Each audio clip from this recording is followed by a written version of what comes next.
I talked to Dale about this, and I said, I am at a severe disadvantage because Dale and Jacob have 40 minutes to put you to sleep, but I only have 5 minutes.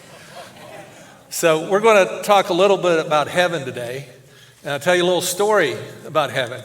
There was this people up in heaven waiting to get through the door, and there was a big, long line of guys, and there was a sign over there that said, men who have been handpicked. And then there was this other door, and there was only one guy there. It says, men who weren't handpicked. And so they went up to this guy and says, well, why are you standing here? He says, oh, my wife told me to. So, seriously, our views of heaven are more influenced by external things. You know, like things we see in the movies, right? And what do you see in the movies? You know, this ethereal scene, okay? There's some fog down here, right? And you're in a white robe, and you got the angels, and you think, wow, is this what heaven's like? Is this all? There's not much to do.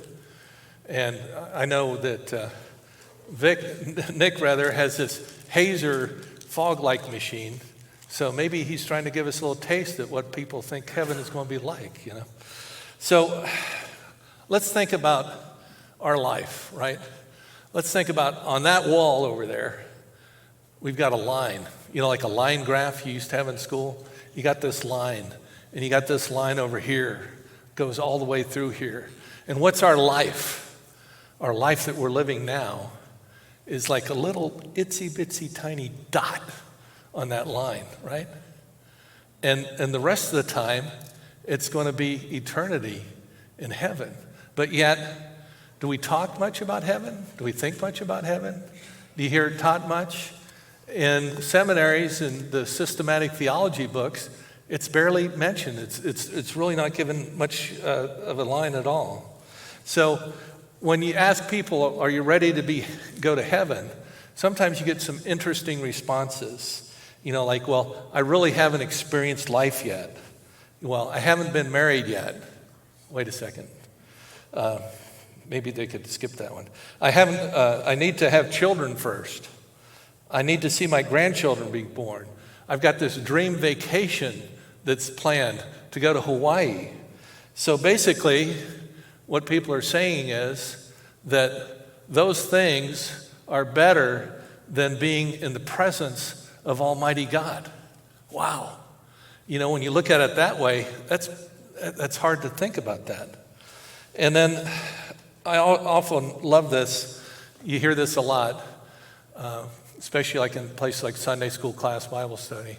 And the person says, well, when I get to heaven, I'm going to go ask God about this topic.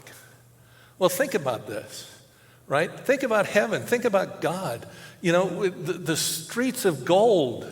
You know, think about when Moses was with God, just being in his presence, he had this glow about him.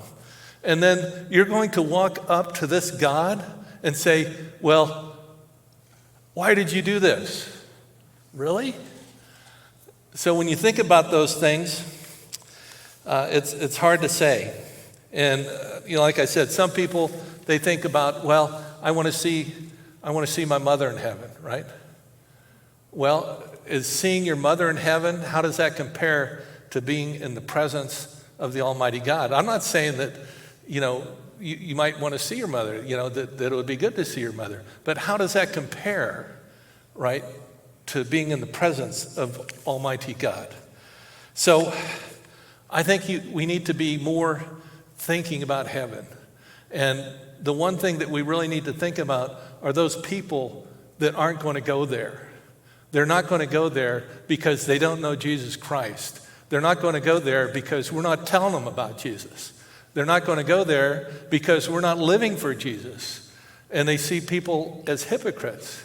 And so when you think about heaven and eternity, you got to have in your mind those people that aren't going to go there. And you need to help them along. John 14, 1 through 3 says, let not your hearts be troubled. Believe in God. Believe also in me. In my Father's house are many rooms. If it were not so, would I have told you that I go to prepare a place for you? And if I go and prepare a place for you, I will come again and take you to myself, where I am with you also. So he's prepared a place for you, and I hope we see you there.